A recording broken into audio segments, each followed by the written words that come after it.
2023 wasn't a good year for the Carolina Panthers, but I'm trying to make 2024 a better one for myself. Get started on your resolutions with Factor so you're ready for the new year. Factor's ready-to-eat meal delivery takes the stress out of meal planning and sets you up for success in the new year. Skip the grocery stores, prep work, and cooking fatigue. Instead, get chef-crafted, dietitian-approved meals delivered right to your door.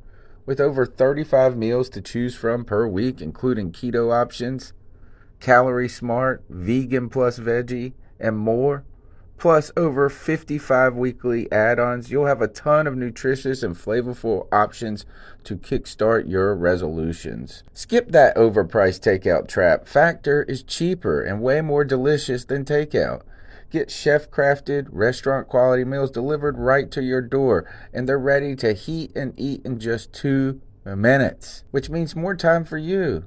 Head to factormeals.com/C350 and use the promo code C350 to get 50% off. That's code C350 at factormeals.com/C350 to get 50% off.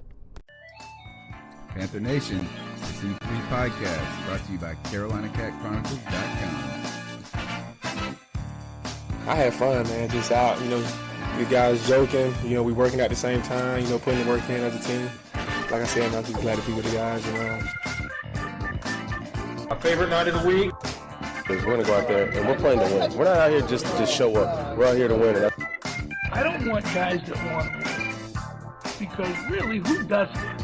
Nobody wants to win. Everybody wants to win. I want players that hate to win. This embodies everything that we are as a team, as an organization. Our motto is keep pounding. And that's what we do. You know what I'm saying? All right, welcome to the C3 Panthers podcast. My name's Tony Dunn. I'm your host. We're here every Tuesday night chopping up the latest Panthers news and opinion from the fan perspective. I do it each and every week with my homeboy, producer of the show, except for he got kicked off the job by Shindig tonight. Cody Lashney, how you doing, my man? We're icing up Shindig. I'm starting out with the ice up. Shindig, ice up. But yeah, man, it's Tuesday night. Everybody knows there's nothing I love to do more than kick it with my favorite chat room and my favorite Panthers fans. Tony Dunn, I'm ready to go. We have a fantastic guest tonight. I've had a change of heart. We've got some hot takes to cover. Man, I'm ready to go. Ain't nothing to it but to do it. Let's roll. Tonight's show is Cody's change of heart. Loves a new draft discussion. There is a lot to kind of tease out of that show title. Cody, who has been an adamant fan of drafting an offensive line, has changed gears in the first round. He has been convinced by Twitter otherwise. On top of that, Kyle Love signs with the Panthers. That's where the love comes from it. And special tonight, as always, or actually until the end of the month, we will be draft nicking it. We're draft nicks. Instead of the beat nicks, we're draft nicks talking about the draft. But we've got, instead of us just relying on Cody and you hearing me moan about who cares about any of this until we get the picks in, we've got a special guest tonight, and Jordan Reid at J Reid NFL. He's host of the Draft Board podcast and a writer, and I believe an editor for Cover One.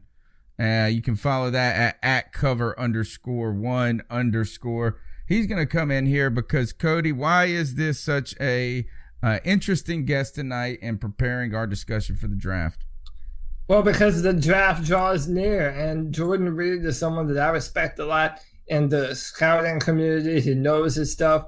He just recently put together a over 200-page PDF file breaking down a ton of prospects, man.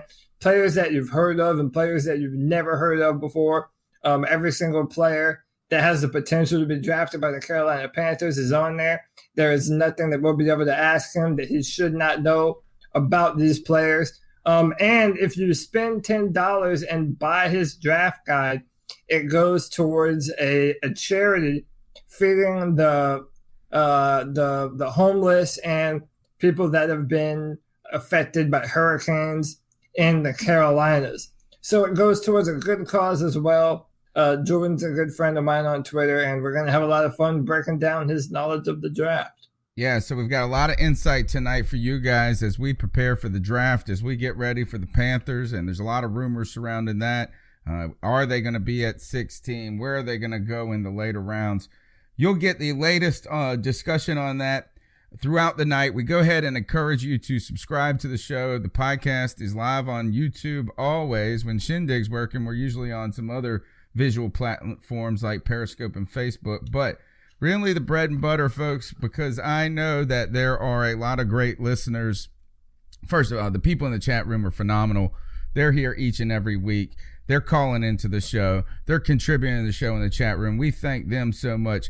But there's also this group of listeners out there who listen to the show in their car, in the gym, on their own, on iTunes, Stitcher, TuneIn Radio, or wherever they get their podcasts. We appreciate them, and we encourage you to subscribe, leave a rating, share the show with a friend, drop a link to someone, because what we're trying to do is grow Panther Nation, because it turns out, even though we have this strong community among our podcasts, we have to grow Panther Nation, because in comparison to some other football teams that have been around for much longer, the broader reach of those sports bases shows in the podcasting world. And so what we're going to do is we're going to change that culture along side, and we're going to ride the coattails of Cam Newton and the Carolina Panthers to the top with our fandom. Let's go ahead and get into the show, Cody. Let's stop with the intro. I guess the news tonight, or the most important news of the week, like real news rather than speculation. Kyle Love returns to the Panthers on a 1-year deal. A few weeks ago, it seemed like the Panthers and Kyle Love were not going to be able to reach terms and agreement. It seemed like he would not be returning. Maybe there wasn't a lot of interest out there for Kyle Love, and maybe not necessarily interest, but maybe the price that people were willing to pay wasn't enough to lure him away from the Carolina Panthers. Kyle Love coming back, and I think as long as he doesn't show signs of aging remarkably quickly, he's had a good couple of seasons with us, and he's been a contributor and a great rotational player. We could use his help right now. Yeah, and he's actually a fan favorite, man. I mean, I believe there's a bunch of people out there that would even dare to say, and I am one of them, that Kyle Love has been a bigger contributor than Dontari Poe. Granted, Dontari Poe has only had one season with the Panthers, but Kyle Love has been there with the Super Bowl. He's when we went to the Super Bowl, he's always been a defensive tackle that we could rely on to get pressure and be a good change of pace when either Star Lotulelei or Kerwan Short weren't on the field. Kyle Love is a great football player, and we like having him around the locker room. And our good friend from the UK, Rich Kingston, absolutely loves him. And I do too. I think that he's a great football player. I think that he represents good depth for us at the position. And it's another thing that, I'm going to lay into Marty Hurney a little bit tonight. But on the level of Marty putting players on the team that represent good depth so that we don't have to reach for a particular position in the draft, I do feel he has done a good job of doing that. So I'm happy that we brought back Kyle Love, man. I believe that he is a healthy contributor to the football team. And I love the move. I love the fact that we re-signed Kyle Love. Oh, wow. His heart, distance makes the heart grow fonder. And the distance in the last month has made our hearts grow fonder for Kyle Love. It makes you feel better, too, when it comes to Poe. And in that, at the end of the day, is that the performance of Dontari Poe was by most standards disappointing for most. And it's kind of hard to evaluate exactly what the defensive tackles were able to do last year, given some of the circumstances with just the pass rush in general. You saw, KK Short wasn't as effective. Dontari Poe, isn't the disruptor maybe, and it's interesting that people kept saying, hey, when it comes to Star Lotulelei, that's just not his game. He eats up blocks. He does all of these different things, but there was no pass when it came to. We'd like to welcome Jordan Reid. You can follow him at JReidNFL on Twitter, and he's the host of the Draft Board podcast. And Jordan, could you just tell us briefly about your role at Cover One as well? Yeah, so I'm just a basic draft analyst there, along with Christian Page and Russell Brown. Eric Turner is actually the owner of CoverOne.net, a company that he started a couple years ago that started out as a Buffalo Bills centric type of website, but now it has transitioned to more of a draft centric type of focus. And he brought me along back in January, and that's where I've been since that point. Fantastic. So, Cody, go ahead, Cody. You take over the mic because I know you've been anxious to pick Jordan's brain in lieu of his new draft guide. Yeah, so Jordan put out a draft guide on Twitter, and Jordan, I actually want you to talk about that a little bit because I know the proceeds went to charity, and I want to give you the platform to be able to talk about that. But I know that you're a fellow draft nerd like I am, and I say that with all due respect because I am one of those. I am one of those draft nerds, man. But if you could talk a little bit about your guide and where the proceeds go and how they might be able to find that. Okay, so first thing is first, it is $10, and the proceeds actually go to a foundation called the Raleigh Rise Against Hunger, which is located in Raleigh, North Carolina, which is the area that I lived in for about 5 years. And it's a foundation that I've donated to going on 2 years now, ever since I've been doing the draft guide. So I'm big on community service, and I'm also huge about the NFL draft. So I wanted to combine the best of both worlds, or the two, I should say. And this was the best way to do that. With this guide, you're getting what's called prospect profile pages on over 235 guys. It is 243 pages in total.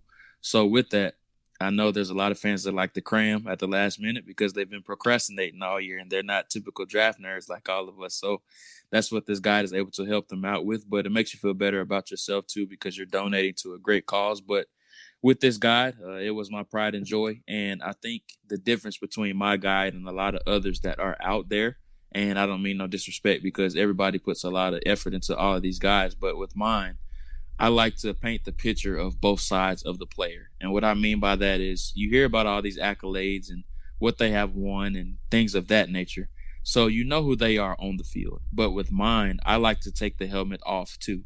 I want you to understand what they went through to get to this point. Whether that's a guy like Christian Wilkins, who is a substitute teacher in the offseason. Just that shows you the type of character that these guys have. And another guy that I absolutely love is Dalton Reisner from Kansas State. He actually has his own foundation to help needy others in need. So just you get to understand not just who these guys are on the field, because we're able to see that on the TV on Saturdays or whenever their game days are.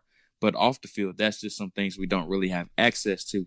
But with my guide, I'm able to shed light on some of the pathways and just some of the roads that these guys have had to travel to get to this point. That's awesome, Jordan. And like I said, I've been combing through all your work. Man, the deal that the in-depth breakdowns that you do of these players, you have a ton of fantastic information in there. And I actually want to pick your brain about a few of these guys. We've been doing a segment here called Better Know a Potential Panthers Draft Pick. And we've been going through different players and previewing players and showing them to our viewers. And tonight, the player that we were going to preview and who I would normally be previewing is Brian Burns, and that's the defensive end out of Florida State. You know, he's been kind of questioned for his lack of weight. He weighed in at 249 pounds during the combine. But a lot of people have him as a potential even top 10 edge rusher. And knowing that Carolina has the potential to be doing a lot more 3-4 fronts on their defense this year, I want to know from your perspective, do you think Brian Burns is a player that might be able to fit in here at Carolina? And do you think he'll last to the 16th pick? I think he will be there for them just because I think social media is kind of a bit higher on Brian Burns than what the typical NFL evaluators are. And I say that because there is a lack of weight with him, but he did check that box at the combine, weighing in at 249 pounds, which was really good for him. But a lot of people were skeptical of that because they didn't think he would run at the combine. But then he goes out and he runs well with the added weight that he was able to add prior to the combine. So once again, that's another box that he was able to check. And then he performed very well in the on-field drills. And if you go back and watch it, I mean, he was moving around and catching the ball like he was a tight end. So that was really good to see from him. And we know how well he is and how bendy he is off of the edge. So he has the pass rushing portion down. It's just the run defense portion that really is the biggest question with him. But if you're able to stand him up in more of that 3-4 outside linebacker type of mold, I think that would be better for him as opposed to a 4-3 guy where he has to put his hand in the dirt and really hold and set the edge. That's really not one of his strengths. So I think he will be a good fit in Carolina because I think they need a lot of help off of the edge now that Julius Peppers is gone. And they really haven't had that edge rusher that a lot of teams have feared in years past, ever since the glory days and when they went to the Super Bowl with, Julius Peppers and Mike Rucker and all those guys. So they haven't had that supreme threat off the edge, and they are desperately in need of that. And, it's funny that you mentioned that we haven't had a supreme threat off the edge because really there's been a divide amongst Panther fans about what we do with the 16th pick. And it's only two positions you ever hear talked about. And that's edge rusher, of course, as you just mentioned. And there's a lot of other guys in play for that. We've talked about Cleveland Farrell on this podcast before. Even Montez Sweat, who now could potentially be a top 10 pick. But another very popular position that I, up until very recently, have been pounding the table for is an offensive tackle. Knowing that Cam Newton has had a shoulder injury the past, 2 of the past 3 years, for a lot of people, even myself included, it does make sense to bolster that offensive line. If you were Carolina, knowing, what they need, where do you feel is a bigger position of concern for them? Drafting a new edge rusher or finding someone to protect Cam Newton in the long term? Well, I think they have some guys in place that can protect Cam Newton. I was kind of surprised to see them re-sign Darrell Williams, and I know he suffered the injury last year, but he's probably going to be their right tackle next year. And I'm not sure what they're going to do with Taylor Moton, whether they're going to slide him inside or even try him out at left tackle. But I thought he played really well at right tackle last year. That's why I was really surprised to see them not move on from Darrell Williams and bring him back on the 1-year deal. But maybe they're going to try Moton at that left tackle spot, and they are going to supply or look to replenish the need off of the edge, or they might slide Moton inside, let's say at left guard or something like that, and then draft their left tackle, a guy like an Andre Dillard or somebody like that if he falls to 16. So they're going to have their options of what they want to do. But me personally, I'm going to protect my franchise player, and that's Cam Newton. And I know he's been banged up the past few years. I know his shoulder might be a cause of concern, but he still is your franchise centerpiece at this moment. And I think that overrides probably an edge rusher because you brought in Bruce Irvin, and I know he shouldn't deter your plans at all from drafting an edge rusher, but that shows that maybe they're going to kind of use him as that depth piece off of the edge, and maybe that may delay their decision to take an edge guy, maybe not at 16. Maybe they want to wait a little bit longer, maybe into day 2 or even day 3 before they address that. And I'm sure they'll address it before day 3, but maybe they want to wait till day 2 to address that so they can get that left tackle. I want to ask this, is that you were talking about Brian Burns and saying how social media may be higher on him than particularly NFL scouts are. And I feel that if you take in a guy like Rashawn Gary, it also seems like social media is down on him more than NFL scouts are. So when you're looking at this, and then you're looking at those defensive ends there, you're sitting at 16, and you're also looking at these offensive linemen. I want to read this quote to you from The Athletic and Joe Person, who covers the team. And he says this, he said, ultimately, I think Hurney will decide there's more value in taking an explosive edge guy from a deep class at the position than drafting one of the top tackles, none of whom looks like a sure thing. With any of these guys, like a Burns, or like we're talking about maybe Jonah Williams, Jawan Taylor, is it slightly fool's gold, or is there any concern that they're just the best guys there at those positions? Or do you have any concern that they're going to become kind of surefire elite players at the next level, I guess? Well, that's a really good question, because I think a lot of these guys, there's always going to be weaknesses and areas that you can pick holes in every guy. And I think the edge class far outweighs how good this offensive tackle class is at the top. And I say that because offensive line, there's always going to be a huge demand for it, but there's always going to be a shortage of supply as well. And that's what you see with this offensive tackle class. I think it's very top heavy, and I don't think it's very good once it gets to day 2 and day 3. So you're seeing guys like Jonah Williams, Jawan Taylor, and Andre Dillard to an extent, and we're not sure where they're going to go. I think all of those guys will end up going top 20. And then Rashawn Gary is another guy who has a lot of mixed opinions, but traits are always going to override production to NFL scouts. And that's why I think Rashawn Gary is still going to be a top 12 pick. And he has that 5-star recruit tag with him, which is something some teams really value highly, just because they feel like they have the secret recipe in order to get that talent out of them eventually. And I think that's what's going to happen with Rashawn Gary, because guys of his size aren't supposed to move as well as he moves. And they're probably thinking that he just didn't have proper coaching, and he didn't have a physically demanding type of position coach when he was there. And maybe they're thinking that NFL coaching can get that out of him. So that's why I'm thinking that Rashawn Gary will still go top 12. It sounds like the meetings would be so important for some of those guys, where you're trying to tease that out of them. You know, one of the things I like about Gary is one of the things that you kind of pointed out may be a flaw in Burns' game. And I am not a draft nerd. I am a guy that, like, hey, it's crazy that the whole world speculates. And I've done it. We've had this podcast for 6 years. We've done our share of speculation.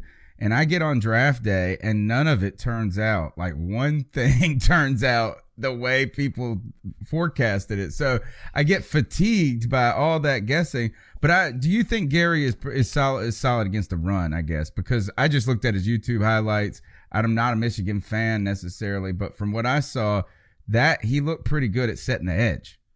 Oh, he's a hell of a player, and nobody's questioning how good he is. It's just a matter of his motor and why it just doesn't shows up consistently. That's the biggest thing with Rashawn Gary.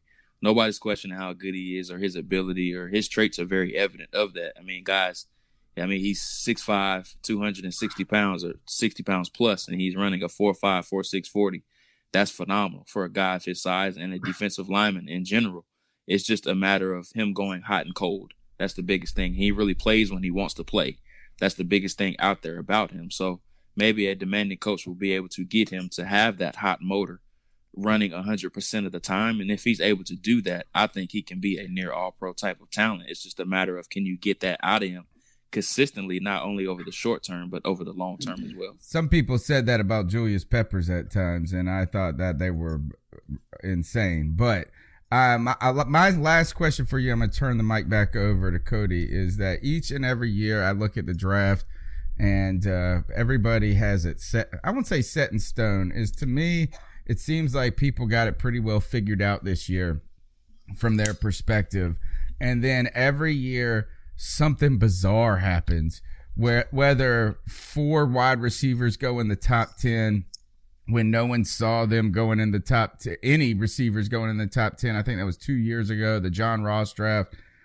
What do you have any sense of what is the one kind of weird thing that you're kind of worried about that could throw the monkey wrench in y'all's predictions? Well, that's a really good question. I honestly don't have any crazy predictions that could happen. Maybe like a Daniel Jones. I think he's starting to catch steam. Maybe he could end up going in the top 10.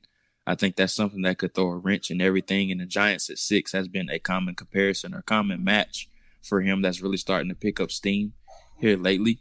And maybe we're going to see a bunch of trades in the top 10. The New York Jets at number 3 overall definitely could be something that throws a wrench into something else. And maybe the Raiders taking Drew Lock 4th overall. Maybe that's another area that could throw a wrench in everything. And maybe they've been smoke screening about supporting Derek Carr as their franchise quarterback all along. So with that, I mean, it happens every year. You guys, we saw it last year. Nobody knew that Baker Mayfield was going to be the number 1 overall selection until about an hour before the draft. When those rumors started to come out, everyone thought that Sam Darnold or Josh Allen was going to be the pick. And I'm sure there's something crazy that's going to happen leading up to the draft. But that's what makes the NFL draft so fun. So, Jordan, we've kind of been teasing this. You know, I've been pounding the table on this podcast for a long time. We've made some fun with how the president used the term "build that wall," and we're saying "build that wall" around Cam Newton. And listen, color me tickled if the Panthers draft Jonah Williams at 16. For my money, he's the best tackle in the draft. Short arms be damned. I feel he'll be a 10-year left tackle prospect, in my opinion. I would love Andre Dillard. But the reason why I've had the recent change of heart is because I thought about the second round. And there's another question I want to ask you about the second round in a minute. But, I started to think about it, and I thought about the drop-off from the edge position from rounds 1 to 2, where, you'll have guys in the second round like Ben Banogu and Charles O'Menahue that might be there.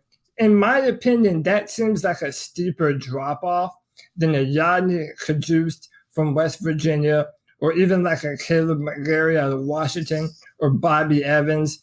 Do you feel that it's, all the premium pass rushers are going to be selected, in the first round, and that the drop-off from there is a lot steeper than it is at the offensive tackle position? Oh, yeah, I'm right there with you. I 100% agree with the case that you just made, and that's why I think they may go pass rusher at 16 and then wait to get a guy like, I think Caleb McGarry would be a fantastic selection with their second round pick.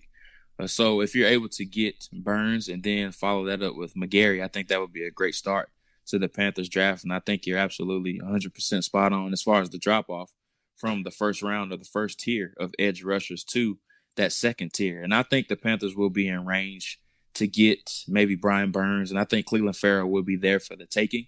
And I think their philosophy with Clemson players is really going to be put to the test because they've never drafted one in the history of the team, which is a stat that I found really interesting. So, and I think Cleveland Farrell would be a great fit for them, even if they want to trade back a couple spots. I think they would be able to get him still because I don't think any teams really behind them in those next few selections really need an edge rusher besides the Giants right after them. But I think they're probably going to end up taking an edge rusher at 6 overall. But just staying on topic with your question and your assessment, I think you're 100% spot on as far as your drop-off from edge rushers as compared to offensive tackles.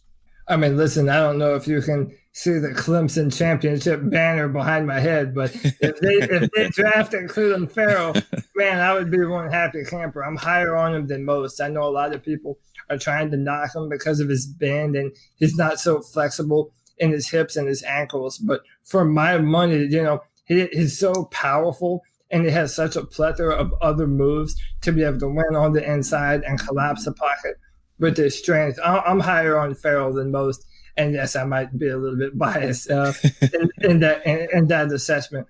But another thing I wanted to bring up with you is that the rumor mill has been going crazy about Carolina and how much time they're investing in these quarterbacks. And Joe Person used to be the writer for the Charlotte Observer. He has now gone to The Athletic. Tony, I don't know if you can pull this up, but recently he went on a local radio show. And here, I'll play that. Let me play the clip right here. Here it goes. Okay, right go ahead. Go ahead. And I didn't come up with that kind of willy-nilly. I mean, listen, I was at the Senior Bowl where I spoke with Will Grier. I was at the Combine where the Panthers spoke with Will Grier. I have reported about the Panthers going up to the Pro Day in Morgantown. But it isn't just Will. I feel like they're kind of starting to zero in on Grier and also Jarrett Stidham. I happen to think that Grier is the more polished guy. I think he is ready to step in if need be. And let's face it, he might, whoever the Panthers draft, or if they don't draft anyone, Kyle Allen, Taylor Heineke might be asked to step in, as needed. We don't know what Cam Newton's going to be like. I have heard what Cam Newton has said on his video blog. I have heard what Ron Rivera has said, but I don't think anybody knows for sure coming off his second shoulder surgery in the last 3 off season. And that is why I ended up, mocking Will Grier to the Panthers. I just think it just feels like there is a lot of momentum in that direction this year. It may not happen. Look, I've been wrong before, but it's been. All right, that's the clip, Cody. So Jordan, pardon my French, but that makes my ass itch. I cannot even tell you how much that makes me so angry to the core of my soul. No, obviously I'm biased. I'm a very big Cam Newton fan. I'm a diehard Panthers fan, diehard Cam Newton fan. But my mindset is, if you want to take a quarterback, fine. In my mind, Tyree Jackson is the perfect backup for Cam Newton. But if you're going to spend, in my mind, a premium second-round draft pick, which is what you use to inject your football team with youth and talent. If you do that instead of trying to put more talent on this football team, in my mind, that is a travesty to Cam Newton, who has been putting this offense on his back for a lot of years now in Carolina. So, one, I want to ask you, do you think that would be a good pick for the Panthers? And I promise I won't bite your head off if you do think that's a good idea. And also your evaluation of those quarterbacks mentioned, both Greer and Stidham. Do you think they would be worth that pick, and would that be a bad decision for the Panthers? Oh, so I'm going to play devil's advocate a little bit and trying to play on both sides of the fence with this, and I'm going to give a fair assessment of both sides. So sure. I'm completely with you with my opinion, and I agree with you. I'm a huge fan of Cam Newton. I think he's one of the better quarterbacks in the league, and I think there's a huge misconception out there about them because they don't accept what exactly he is. Cam Newton's never going to be a guy, or I won't say never, hardly ever going to be a guy that reaches that 60% completion percentage threshold just because he's been like that since he was at Auburn. He's not going to be the most accurate guy in the world because he always uses his arm to overcompensate for his lack thereof of accuracy, what I should say. It's never going to be pinpoint or anything like that. But, I mean, guys that of that stature just aren't supposed to have an arm that strong and be able to move as well as he does. And he's never had a go-to wide receiver. And that's something that I've always hated for Cam Newton. He's never had an Antonio Brown or an A.J. Green or anything like that. But he's had all these young guys that he's always had to work with besides Steve Smith during his earlier years. He's never had that go-to guy that he could just always go to in crunch time or just in the open field when they were in that situation. But on the flip side of that, he's coming off his second shoulder surgery. And then maybe they may be thinking that he's one injury away from his body being broken down. And they kind of want to protect themselves from that. So maybe that's why they're doing so much homework on these quarterbacks now with Will Grier. I'm not a huge fan of him, but if you take him in the third round, I think that is decent value for him. But I think a lot of people I think he's going to end up being overdrafted just because of how top heavy this quarterback class is. You're probably going to see 4 guys go in the first round. And I think Will Grier might be able to sneak into that second round just because of the lack of supply of quarterbacks. So he's going to be a guy that does benefit from that, but he reminds me a lot of Case Keenum. I think his playing style is very similar to that. He's not going to be the most accurate guy in the world, but he's going to bring a lot of thrill to his game. He's going to make you raise up out of your seat in a positive and in a negative manner. So that basically sums up Will Grier. Now with Jarrett Stidham, I think he has a long way to go, and I wouldn't touch him before the 4th round, in my opinion, just because he has the one trait that really scares me about quarterbacks because, I mean, he just melts against pressure. And that's just something that you really can't teach to quarterbacks because I think that's just a God-given trait to them, whether you're good against pressure, if you're bad against pressure. I just don't think that's something you can come back from. And that's just what you worry about with Jarrett Stidham. Let's kind of go through a quick rapid fire of some of the people that the Panthers have met with and just give us your initial, just kind of quick perspective on them. Let's start with Greg. Is it Greg Little? I think he met with the Panthers. Pretty sure. Yeah. Greg Little, offensive tackle, Ole Miss. They've met with him at the Combine, the Pro Day, private workouts, and they've had a visit. I'd be interested to hear your take on Greg because I've been kind of lower on him than most. I think a lot of people kind of are, but go ahead. I'd love to hear what you have to say. I think he's more of a developmental guy, and I think the big media guys are a bit higher on him and a bit more comfortable taking him higher than what I would be. And I know some guys have labeled him as a 1st or 2nd round guy. I had him as a mid-3rd round guy.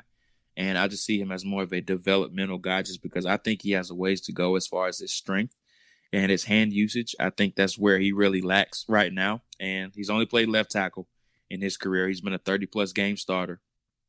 He has the genes and the mental makeup that you're looking for at the position. His dad was a former early round selection, so he has that DNA that you're looking for. But I just think he has a ways to go, and he has some development to do in order to be counted on as a starter. But if you're using him as your backup swing tackle early on in his career, I think he'll be just fine. But counting on him to start a long duration of games, I think that would be doing him a disservice, especially early on in his career.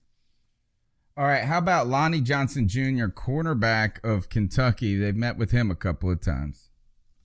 Yeah, and he's a guy that's caught a lot of steam here lately, and he's very handsy. Loves to get his hands on the opposition. A tough, in-your-face, nasty type of corner. Old school throwback guy that is very competitive. He's a professional trash talker. That's what I like to call it. And I got a chance to talk to him down at the Senior Bowl, and he exuberates that confidence that you love to see. Now, he does have a ways to go as far as his hips and his athleticism. He performed okay at the combine. I thought he was going to run a little bit faster than what he did, but his straight line speed isn't great. So it kind of worries you a bit when he does get beat down the field just because he doesn't have that makeup speed that you would like to see of a guy like a Dante Jackson, for a prime example, a guy that I loved coming out last year. I knew he was going to be fantastic. So he would kind of go against what the Panthers have drafted in the past as far as the body and the makeup that they have had. But I could understand why they take him maybe in the second round. So, Jordan, you and I are both really high on a specific safety in this class. And if you didn't know, I'm the Panthers analyst at drafttech.com. We do mock drafts, and I write comments for the first and second round pick.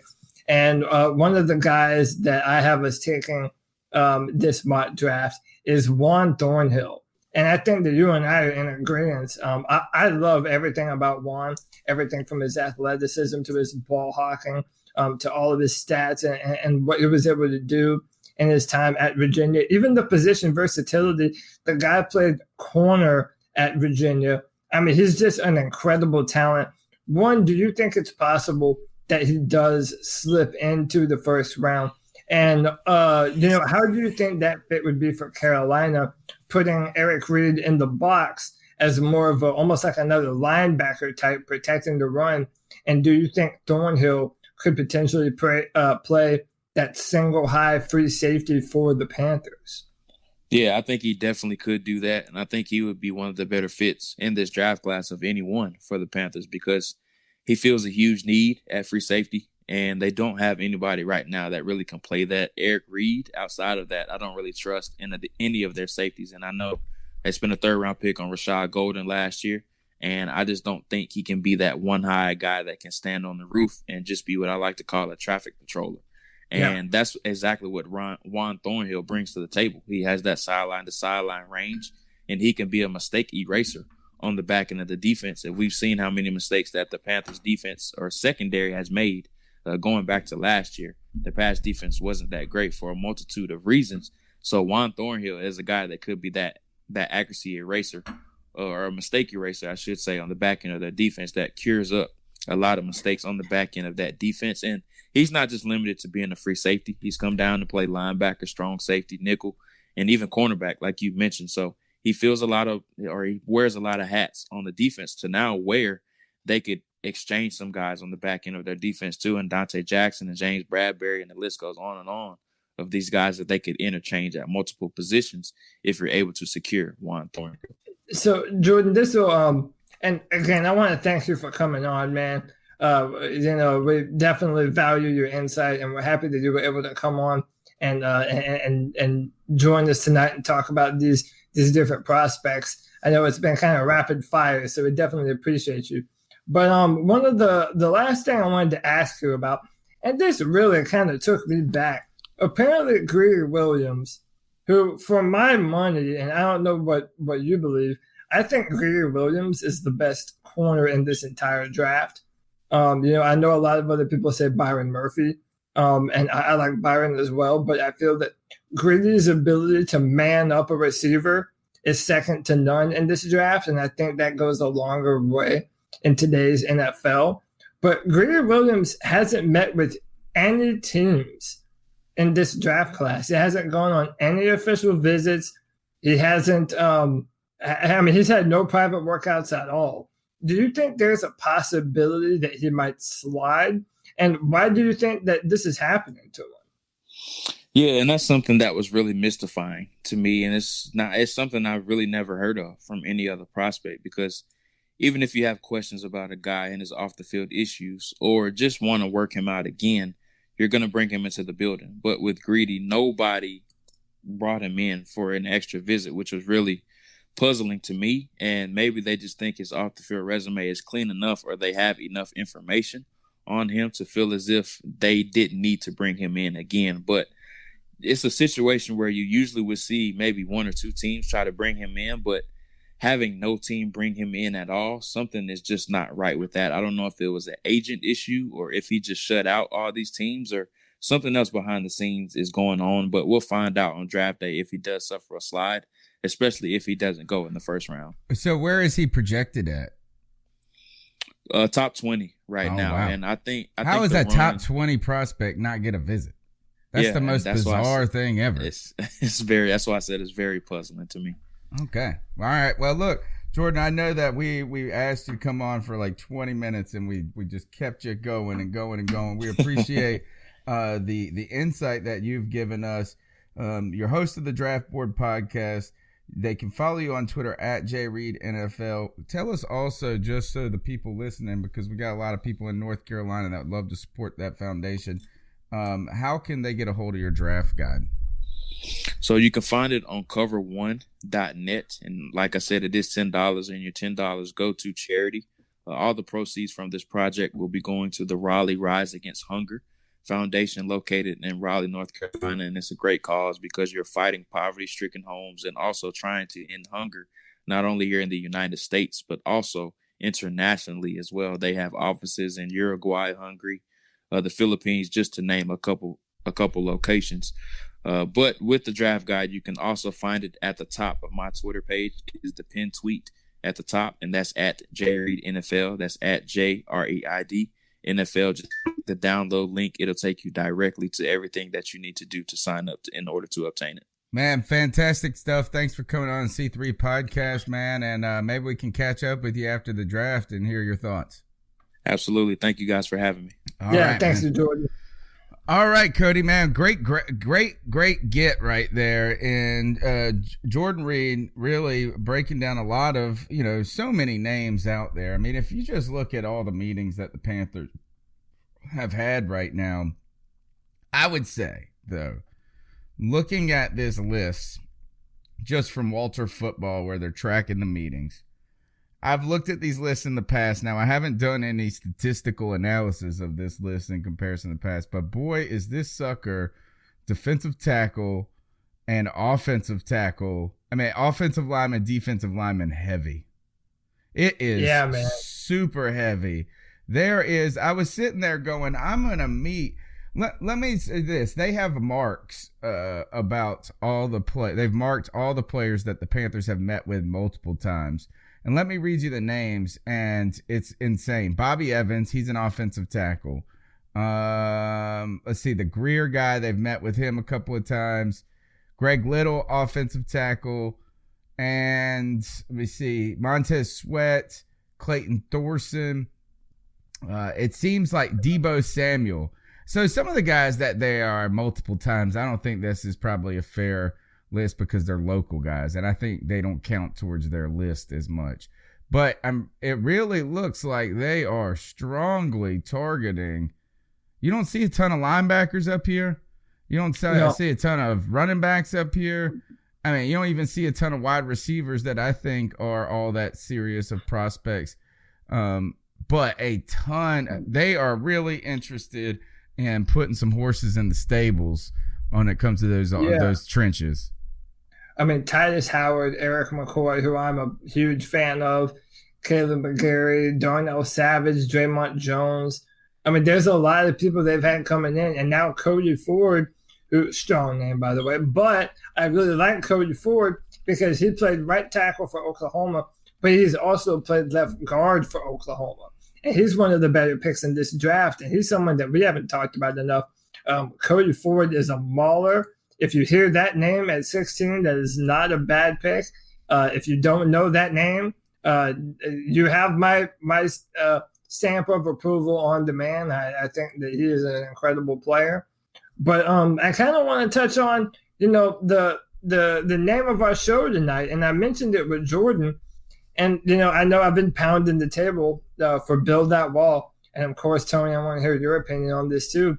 But I do feel like the drop-off from the defensive ends, from the day one guys to the day two guys, is a lot steeper than it is at the offensive tackle position. In fact, there's a lot of players in the second and third round or they're projected in the second and third round, I think they would be able to come in and be contributors here right away. Yodny Kajus out of West Virginia is a player. He's a left tackle. I've been very high on him for a long time, and I feel he'd be a day one starter in Carolina. And I have not seen one mock draft that has him going in the first round.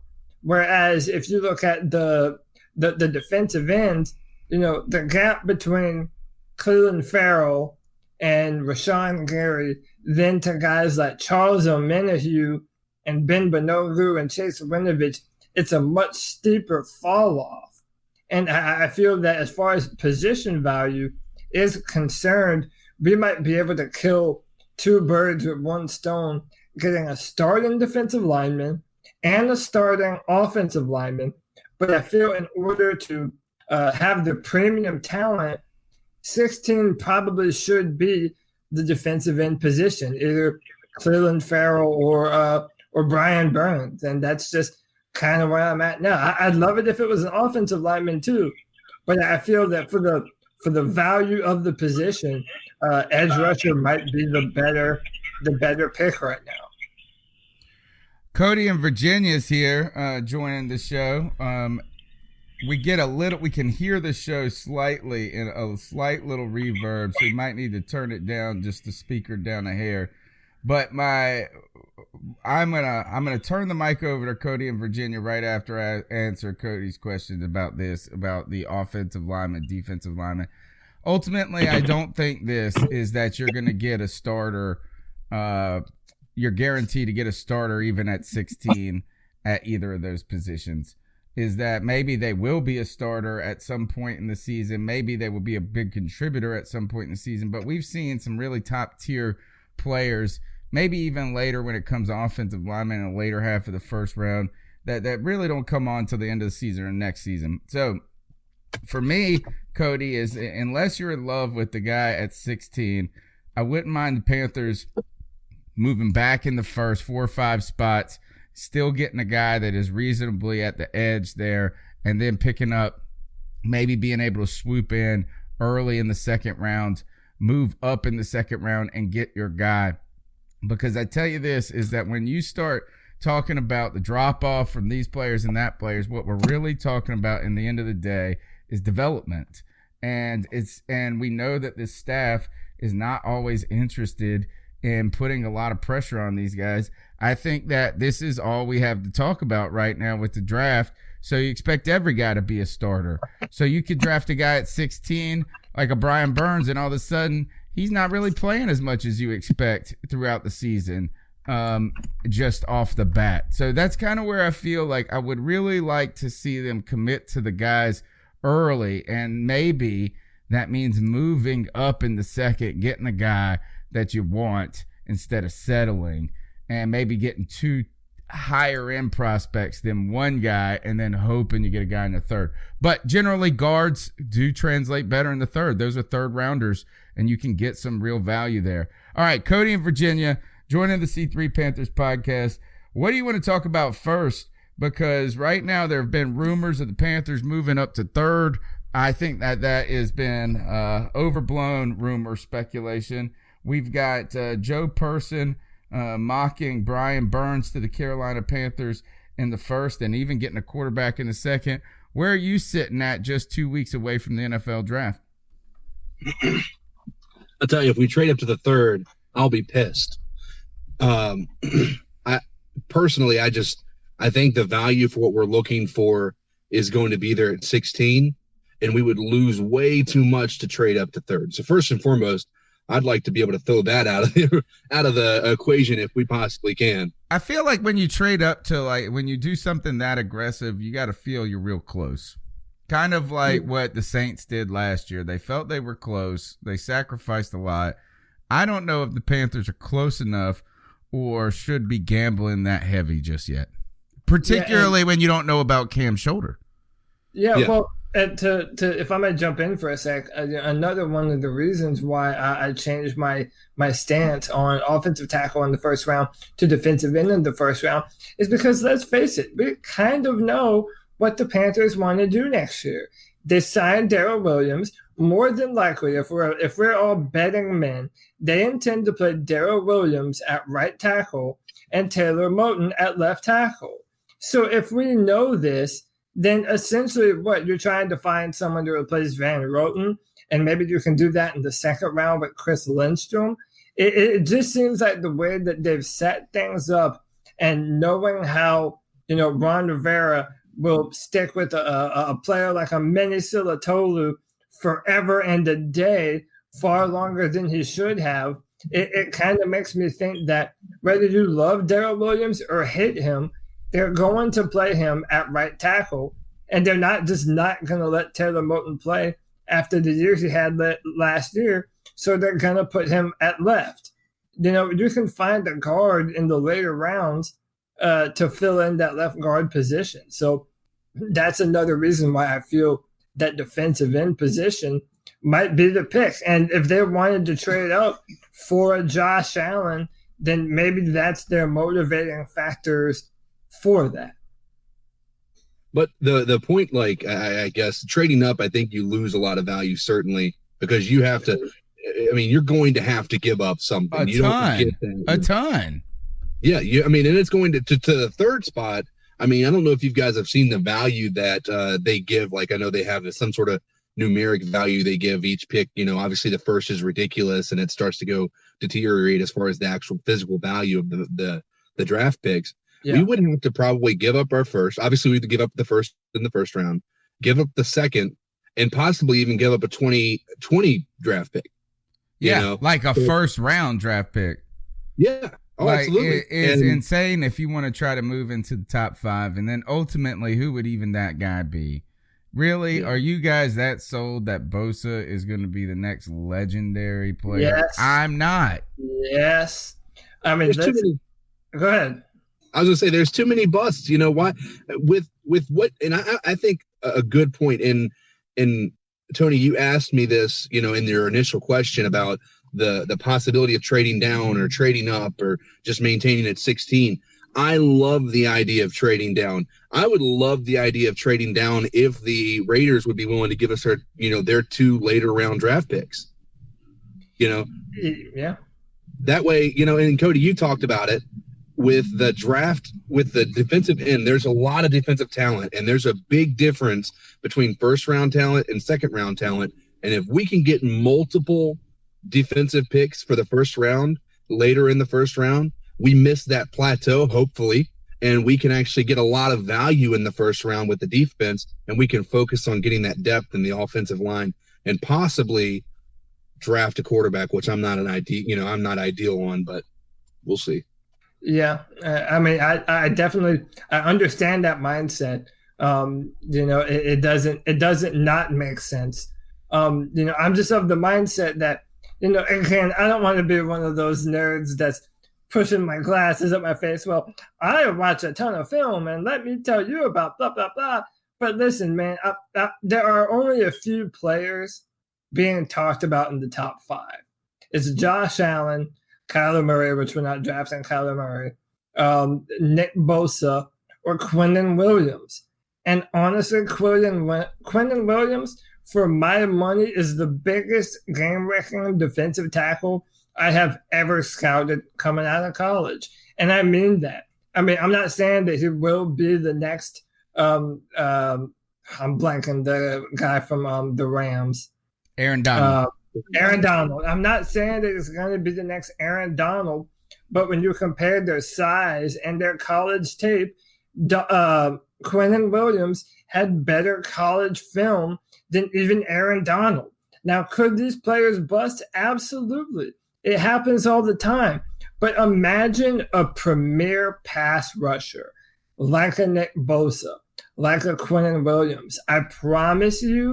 I absolutely promise you, the amount of potential that these guys have, we have not had that in any of our defensive linemen for the past 5 years. I'm telling you, man, these guys are for real. There's way too much. Look at the Saints had to give away mortgage the farm to move up to 11 last year. To move from now, maybe because you have a 16 pick, I right now is that I would hope somebody is trying to move from 22 to 16. If that is the case, if you can move back to 22 and you're really talking about maybe Burns was at 16 and maybe Farrell's still sitting there, possibly something's going to happen where you could do that. The question is the other team's got to want to trade, right? You can't just I'm sure every team wants to trade back every year, but the other team's got to be able to give up what is necessary to do it. All right, one more issue, and then we need to move to the cat calls, I think, unless you guys got something on your mind. Is I don't know if we talked about it last week, but was Chris Hogan a Carolina Panther? Okay, the Panthers go and pad the receiver room with a 31-year-old wide receiver. He spent time in New England. A taller guy, I believe, played his football at Monmouth, and I think got a late start in football because he was a lacrosse player initially at another school and then went into football. Chris Hogan, what does he add to this team? And I'll start with Cody and from C3 and then turn it over to Cody in Virginia. So I know he was right now, the adding of Chris Hogan, he's probably the best slot receiver on our team right now. And if you consider that with the exiting of Devin Funchess, that means to me that there's probably going to be more opportunities for Curtis Samuel on the outside, playing the outside receiver. So then if you figure, okay, we have Jarius Wright on the roster, Wright has been a good player, but he's not Chris Hogan. He's very flexible. He's not going to blow you away in any measurement, top end speed, but he knows how to get open. He reminds me of Hunter Renfrow from my Clemson Tigers and who's in this year's draft. He doesn't excel in any one thing over the other, but he's a value player. Isn't he knows tall, how to, though? I don't know that he's overly tall. Man. I think he is. Here, go, keep going. Legacy likes him. She says, he's only 6'1". He's only 6'1". Yeah. I mean, so listen, I'm not mad at that signing. I think that's a good pickup for us. It's an unexpected one. I didn't necessarily see that coming. But yeah, I mean, he does a good job separating. That's what you want in your receivers, especially from the slot. I do like that pick a lot. Go ahead, Cody. Yeah, I was surprised by it, obviously. I don't think anybody would have picked the Panthers for his landing spot. And he's dirt cheap. When you look at the wide receiver market, and I mean, you understand why that is. I mean, it's because he's always been a really, I mean, even in New England when he won the two championships, he was a puzzle piece to their team. He wasn't, that anybody could have been in that position and done a very good job. And just because it's New England, but I think he does bring his route running is probably more polished than most anybody on our squad outside of Christian McCaffrey. And so I think that will be something that he adds a tremendous amount of value to. It does both. I mean, you look at our wide receiver room, it's got a lot of names on there. Somebody's not making it. Out of the people, I mean, you have DJ Moore, Curtis Samuel, you have Torrey Smith, Jarius Wright, you have Chris Hogan. Those are the 5 number ones, right? And so, I mean, when you think about that, what comes to your mind as who's not going to make the cut? Yeah, that's a good point. Well, you have this is that you're really, you typically are going to field 5 wide receivers on a squad if you feel really good about them, 6 if you've got some questions, and 7 if you have no idea what the hell you're doing. We've always been wondering if the Panthers, every year we're talking about a bubble guy at that wide receiver getting edged out.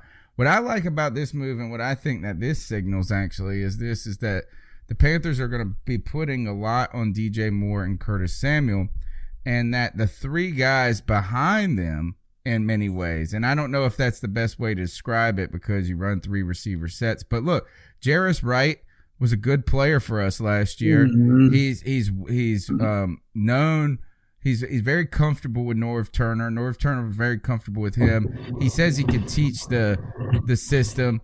On top of that, you've got Torrey Smith, who I know everybody hates him, but as a veteran guy, what I like about the Hogan, the Smith, Torrey Smith, and Jarris Wright behind them is if any problems happen when it comes to health and durability with either DJ Moore, Curtis Samuel, or something's not working out, that you have guys that have, hey, look, they might not be the best in the world, but they've been there before.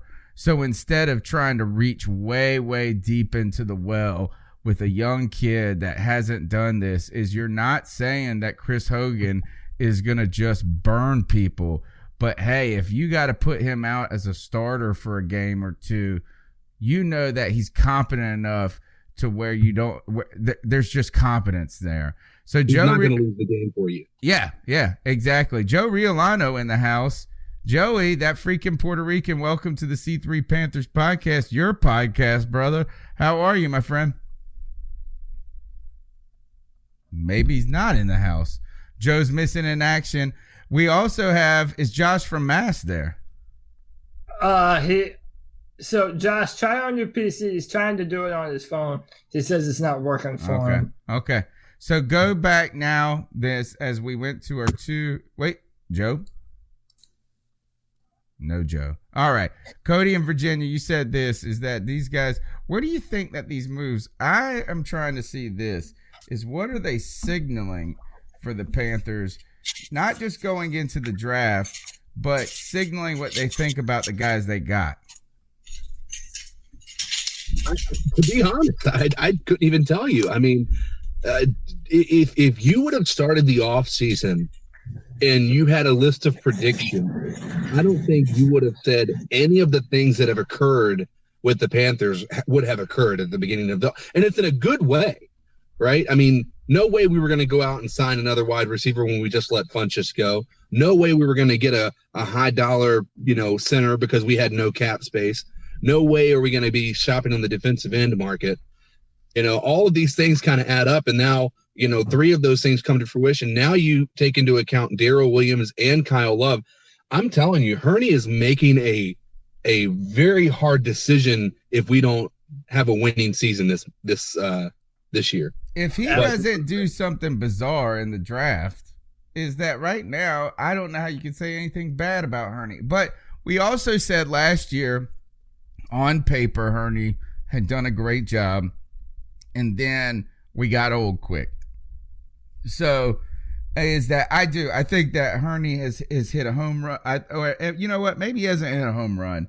What he's done is he has been up there. He's 4 for 5 with a double, 2 singles, a couple RBIs. Right? Is that this is a quietly great offseason for the Carolina Panthers, who had limited funds.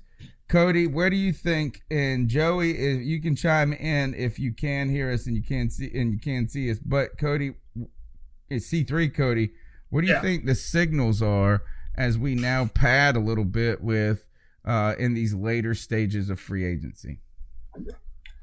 Well, I mean, like I said, I've mentioned this before, but I genuinely do feel that right now we're doing our best to put players on this team that allows us to go best player available in the draft. The draft is incredibly important. I mean, I cannot emphasize that enough, man. This is how you build for the future. And draft time, it's important for the GMs and the scouts to really be able to show their stuff, to be able to show that they're doing the right things to be able to set up for their future. And all of this seems to me like, we've been talking about offensive linemen and defensive linemen, and based on the official visits, I do think that's that's what the pick is going to end up being. But if there's a player that they're in love with, if they meet with someone else, if they do meet with a Greedy Williams or a Devin White or even a DK Metcalf that I know a lot of people would be upset if we drafted. But, they want to put themselves to be in a position where if they love a player at the 16th pick, that they don't have to pass on him in order to bolster our pass rush, in order to bolster the offensive line. I feel that's what they'll probably end up doing. And like I said, I'm in favor of that. But it really is an attempt to put us in the position where there is no hole so great on the roster that we have to reach for a player that we might not necessarily be in love with. We were so there, too, just a month ago. We were so there at 3 different spots, I feel like. So kudos to that. Look, we're going to go ahead as we try to figure out, as these guys try to figure out their connection issues. Let's go ahead and move on to the C3 cat calls, right? The number's 252-228-5098. Let's see what the fans got to say about these changes that are occurring as we're leading into the draft. So what are your thoughts on catcalling? Yeah, it's pretty you shouldn't do that to somebody. And how did that make you feel? Very uncomfortable. So how do you think catcalling makes the person feel? It feels good, like... Who's that cat sitting in the back corner with his face buried in his nose? Who's that kid that can use one?